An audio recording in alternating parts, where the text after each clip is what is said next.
Good morning students, welcome to Mehta digital classes. जैसा कि हम ज्योग्राफिकल पार्ट पढ़ रहे हैं और उसमें दूसरा चैप्टर हमारा चल रहा है भारत के भौतिक विभाग या उसका भौतिक स्वरूप, जिसमें चार जो उसके भौतिक स्वरूप है वो हमने अध्ययन कर चुके हैं। हम उसका उत्तर के जो पर्वतीय क्षेत्र हो या मध्य उत्तर का मैदान हो, प्रायद्वीपीय जो पठार वाला क्षेत्र हो या फिर भारतीय मरुस्थल हो, इन सभी के बारे में हमने अध्ययन कर लिया है। प्रत्येक क्षेत्र की अपनी एक अलग विशेषता है। अब अगला जो टॉपिक आ रहा है वो है तटीय मैदान। यानी तटीय मैदान का मतलब मैंने कहा था कि मुख्य रूप से भारत का जो ऊपरी हिस्सा है ये आपके पर्वत वाला क्षेत्र था, फिर जैसे ही बीच वाला एरिया आ जाता है वो मैदानी वाला एरिया आ जाता है। बीच वाला क्षेत्र जिसमें आपके यूपी, हरियाणा, दिल्ली, झारखंड, तो ये एरिया इसमें आ जाते हैं मैदानी वाली भाग में। और उसके बाद में पश्चिम में अगर आप आते हैं राजस्थान में, तो वहाँ पर क्या है, मरुस्थल। और जैसे ही भारत के नक्शे का जो निचले स्तर पर जो वी बना हुआ है, इसमें जो त्रिभुजाकार है वो है हमारा प्रायद्वीपीय पठार। ठीक है, प्रायद्वीपीय पठार है। इधर क्या है, अरब सागर, ये आगे आपके हिंद महासागर, और ये बंगाल की खाड़ी।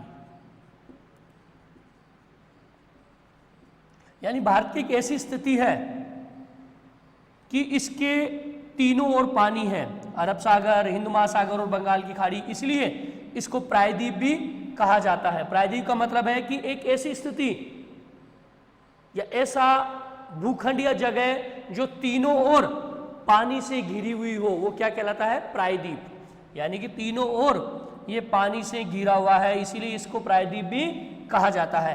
अब आज का जो हमारा टॉपिक है वो है तटीय मैदान। तटीय मैदान का मतलब तट यानी किनारा।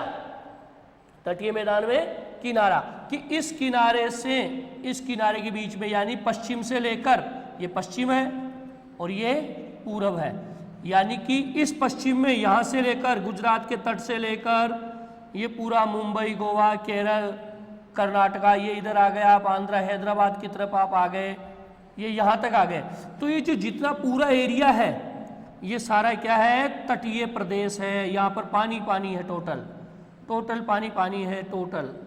हाँ, यहाँ पर जैसे आपके लक्षद्वीप आ जाता है, छोटे छोटे द्वीप बने हुए हैं, लक्षद्वीप आ गया, ये इधर आपके यो आ गए, अंडमान निकोबार आ गया, ये थोड़ा एरिया आ जाता है द्वीप के रूप में। लेकिन तटीय प्रदेश की अगर हम बात करें, तटीय मैदान की, तो ये समुद्र के किनारे जो भी एरिया बना हुआ है वो कौन सा है, तटीय एरिया बना हुआ है।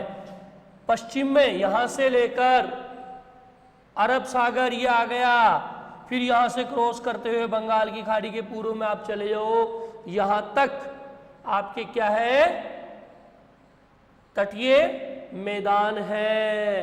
अब उसके बाद में पश्चिम यहाँ से लेकर अरब सागर के बीच का जो भाग है, जो एक संकीर्ण मैदान है, थोड़ा सा एक मैदान के रूप में आ जाता है, उसको तीन भागों में बांटा गया है। यानी कि पश्चिम यहाँ से लेकर अरब सागर के बीच का जो ये क्षेत्र है, ये जो क्षेत्र है, इसको कितने भागों में बांटा गया है, तीन भागों में बांटा गया है। जिसमें ये आपके जो एरिया आ जाता है वो आ जाता है, भाई जैसे ये उत्तर हो गया इसका, यानी कि इस साइड का उत्तर ये है और ये दक्षिण। तो अगर हम अरब सागर की साइड की बात करें तो ये उत्तर में क्या आ गया,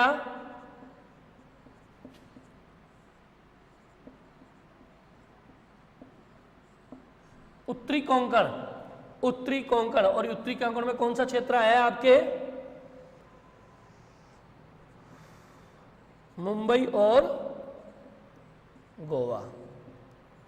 ठीक है, इसमें आप देख लीजिए कि मुंबई और गोवा ये यहां पर आ गया उत्तरी कोंकण में, ये उत्तरी तट हो गया इसका, उत्तरी कोंकण। ठीक है, मुंबई और गोवा जो जिसमें आ रहा है। फिर आप जैसे आप नीचे आएंगे तो ये है मध्य कन्नड़ मैदान। ठीक है, यानी कहने का मतलब ऊपर तो कौन सा है, उत्तरी कोंकण, और उसके बाद दूसरा कौन सा है, मध्य कन्नड़ मैदान, और इसका जो दक्षिणी भाग है ये इधर, वो है मालाबार तट। ठीक है, ये समझ लीजिए आप। यानी कि आप ये कहेंगे कि पश्चिम में यहां से लेकर पूर्व तक जो पूरा पानी वाला एरिया है वो तटीय प्रदेश है। तटीय प्रदेश में इस दिशा की हम बात करें तो इधर अरब सागर की तरफ आप आ जाते हैं, तो इसके उत्तर में तो क्या है, ये देखो उत्तरी कोंकण, मुंबई और गोवा, फिर मध्य कन्नड़ का मैदान आ गया, और इसके दक्षिण में क्या है, मालाबार तट। ठीक है, तो ये हमने इस साइड के बारे में अध्ययन कर लिया कि इसका जो उत्तरी भाग है, यहां पर और यहां पर 3 भागों में इसको क्या किया है, डिवाइड किया गया है, और इसके उत्तरी भाग को उत्तरी सरकार और दक्षिणी भाग को दक्षिणी सरकार कहा जाता है। इधर आ जाइए अब आप, ये देखिए इधर, ये जो पानी वाला एरिया है वो है उत्तरी सरकार।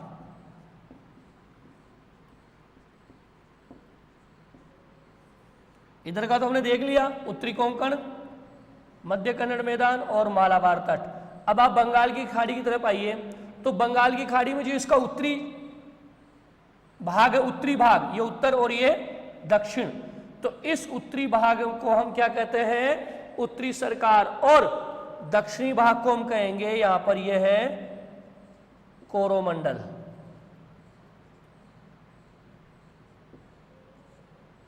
यानी कि दोबारा से समझ लीजिए, जो तटीय मैदान है वो है समुद्र के किनारे बसे हुए प्रदेश या समुद्र के किनारे फैले हुए मैदान या क्षेत्र, जिसमें यहां से लेकर बंगाल की खाड़ी यहां तक हो गया पूरा तटीय मैदान। इस तटीय मैदान में अगर हम इस दिशा की बात करें, अरब सागर की तरफ, तो इसके उत्तर में तो है उत्तरी कोंकण, और एग्जैक्ट दक्षिण में क्या है, मालाबार तट, बीच में मध्य का कन्नड़ मैदान। अब बंगाल की खाड़ी की तरफ आ जाओ, तो बंगाल की खाड़ी में इस क्षेत्र का ये उत्तर हो गया और ये दक्षिण हो गया। उत्तर में तो इसको क्या कहा जाता है, सरकार या उत्तरी सरकार, और दक्षिण में इसको नाम क्या दिया गया है, कोरोमंडल।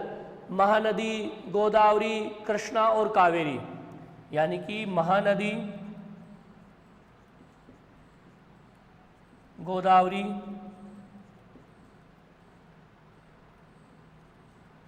कृष्णा, कावेरी, ये प्रमुख इसकी नदियां हैं जो यहां पर बंगाल की खाड़ी में आकर गिरती है, बहुत बड़ा डेल्टा बनाती है। यानी कि महानदी गोदावरी, कृष्णा, कावेरी इधर बंगाल की खाड़ी में गिरती है और बहुत बड़ा डेल्टा यानी मैदान बनाती है। डेल्टा का मतलब क्या होता है कि जब नदी समुद्र में गिरने से पहले अनेक धाराओं में बढ़ जाती है, यानी कि अंत में जाके नदी कहाँ मिलती है, पहाड़ों से निकल के आ रही है, समुद्र में गिर जाती है।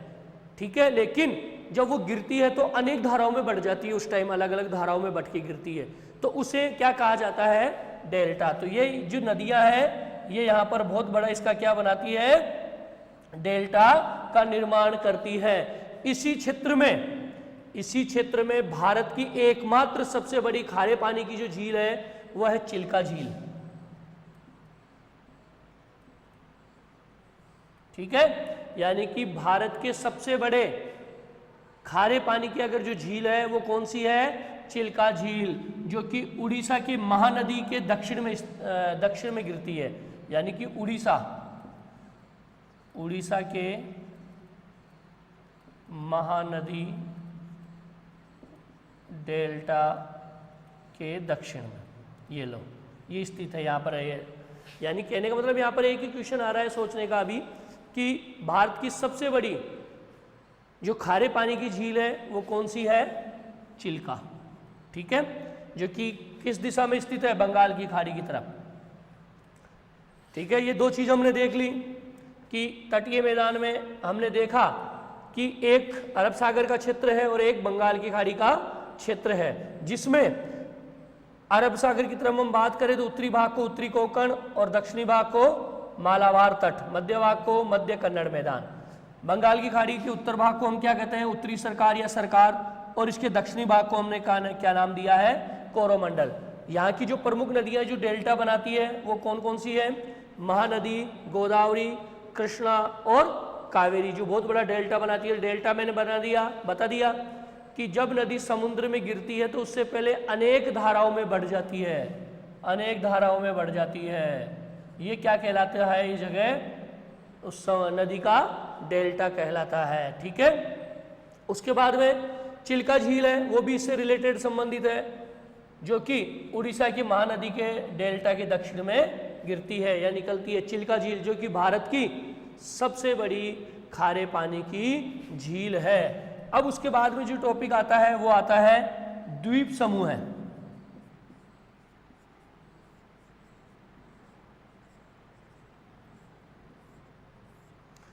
द्वीप समूह है, हमने देखा कि भारत का एक विशाल उत्तर का मैदान है, प्रायद्वीपीय पठार है, तटीय मैदान है। उसी प्रकार से दो द्वीप की हमने बात भी की थी कि दो द्वीप ऐसे हैं जिनकी सीमा भारत की सीमा में गिनी जाती है, जिसमें जैसे ये जो नक्शा बना हुआ है, भारत का ये नक्शा बना हुआ है, ऐसे ये नक्शा बना हुआ है ऐसे, जिसमें इस जगह तो क्या है, ये छोटे छोटे द्वीप बने हुए हैं, वो तो है लक्षद्वीप, और यहाँ पर ऐसे खड़े जो द्वीप बने हुए हैं वो है अंडमान निकोबार। ये लो, ठीक है। यानी कि द्वीप समूह में भारत के इस दिशा में यानी अरब सागर की तरफ अगर आप आ जाते हैं तो इधर कौन से द्वीप है? लक्षद्वीप। किधर? केरल, केरल के साइड में, ये केरल है, इधर ये केरल है। तो केरल वाली जो दिशा में है वो कौन से द्वीप है? लक्षद्वीप। और यानी कहने का मतलब लक्षद्वीप केरल के पास में है और इधर ही कौन सा तट है? मालाबार तट। यानी केरल और मालाबार तट के पास में या समीप कौन से द्वीप है? लक्षद्वीप, जो कि यहां पर स्थित है। इन्हें लक्षद्वीप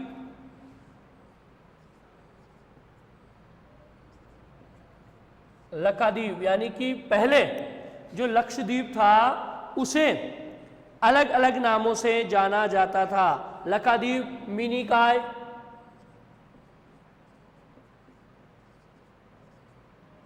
ठीक है। पहला तो क्या हो गया? लक्षद्वीप, दूसरा मिनिकॉय, और तीसरा है एमिन द्वीप। एमिन द्वीप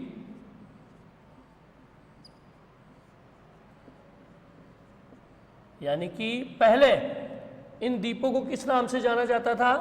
जो केरल और मालाबार तट के पास में है अरब सागर में, लक्षद्वीप, मिनिकॉय और एमिन द्वीप। लेकिन 1973 में इन सभी द्वीपों का नाम मिलाकर एक कर दिया गया। क्या कर दिया गया? लक्षद्वीप। ठीक है, लक्षद्वीप इसका नाम कर दिया गया। ये लक्षद्वीप के बारे में हो गया। लाक्षद्वीप कहते हैं, लक्षद्वीप का मतलब लाख, लाख द्वीपों का समूह है। और ये लक्षद्वीप है वो 32 वर्ग किलोमीटर में फैला हुआ है। 32 वर्ग किलोमीटर में मात्र फैला हुआ है लक्षद्वीप। और कावारत्ती इसका मुख्यालय है। अच्छी एक पर्यटक जगह है ये कावारत्ती। कावारत्ती जो इसका प्रधान मुख्यालय है, किसका?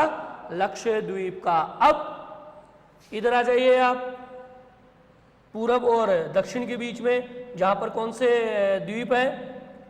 अंडमान और निकोबार। अंडमान और निकोबार यहां पर क्या है? स्थित है। और इसकी विशेषता क्या है कि यहाँ पर बहुत घने बड़े बड़े पेड़ हैं, सघन घने घने बड़े पेड़ हैं, ऊंचे, जहां तक कभी कभी ऐसी स्थान है यहाँ पर जहां पर सूर्य की किरणें भी नहीं पहुंच पाती है। प्रशासनिक दृष्टि से या सुरक्षा की दृष्टि से भी ये क्षेत्र भारत के लिए महत्वपूर्ण माना गया है। और भारत का एकमात्र जो सक्रिय ज्वालामुखी है, एकमात्र भारत में अगर कोई सक्रिय ज्वालामुखी है तो वो भी अंडमान और निकोबार द्वीप का जो एक बेरन द्वीप है वहां पर होता है।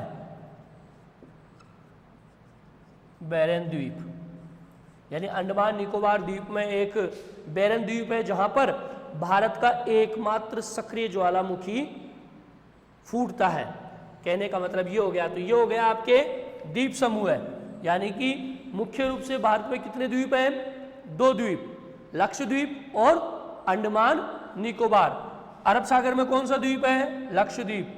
बंगाल की खाड़ी में कौन सा है? अंडमान और निकोबार। लक्षद्वीप लाख द्वीपों का समूह है, इधर मालाबार तट और केरल के पास में स्थित है। पहले 3 नाम थे, लक्षद्वीप, मिनिकॉय, एमिन द्वीप, ठीक है। उसके बाद में 1973 में इसको एक ही नाम दे दिया गया, लक्षद्वीप। 32 वर्ग किलोमीटर में ये फैला हुआ है और कावारत्ती इसका मुख्य प्रधान कार्यालय स्थित है। बंगाल की खाड़ी में आप आ जाए, इधर अंडमान और निकोबार, ऊपर अंडमान है, ये निकोबार द्वीप समूह आ गया उसके। और यहाँ की विशेषता मैंने बता दी, ऊंचे ऊंचे पेड़ हैं, सुरक्षा की दृष्टि से प्रधान जगह है ये भारत के लिए। और भारत का एकमात्र एक्टिव या सक्रिय जो ज्वालामुखी है वो अंडमान और निकोबार के बैरन द्वीप से ही निकलता है। तो ये हो गया इसके बारे में। अब हमने देख लिया भारत के जो 6 के 6 भौगोलिक भाग थे या भौगोलिक जो स्वरूप था वो हमने अध्ययन कर लिया है, सबकी अलग अलग विशेषता हमने देख ली। उत्तर में जहाँ पर्वत, जल और वन की बहुत आयात है वो हमें मिल रहा था। मध्य के मैदान में आप आ जाते हैं, उत्तरी मैदान में तो अन्न का भंडार है। उसके बाद में प्रायद्वीपीय पठार जहाँ खनिज है, जो उद्योगों को प्रोत्साहन मिल रहा है। तटीय मैदान में आप आ जाते हैं तो वहाँ पर मत्स्य पालन है, जलपोत का जो कार्य है, वो सारी चीज़ें होती है। तो कहने का मतलब भारत के इतने बड़े क्षेत्र में विभिन्न प्रकार की जो विशेषताएं वो हमने देखी, विभिन्नताएं भी देखी। कहीं पर पठार है, कहीं मैदान है, कहीं मरुस्थल है, ठीक है, कहीं पर पानी की बहुत ज़्यादा प्रचुर मात्रा में पानी है। तो ये सभी विभिन्नताएं होती हुई भारत में क्या है? एकता है। तो ये चैप्टर आपका कंप्लीट हो चुका है। इसकी ओबीटी आप तैयार करके रख लें अपने पास और जब भी जांचने के लिए हो तो आप उसे भेज दें।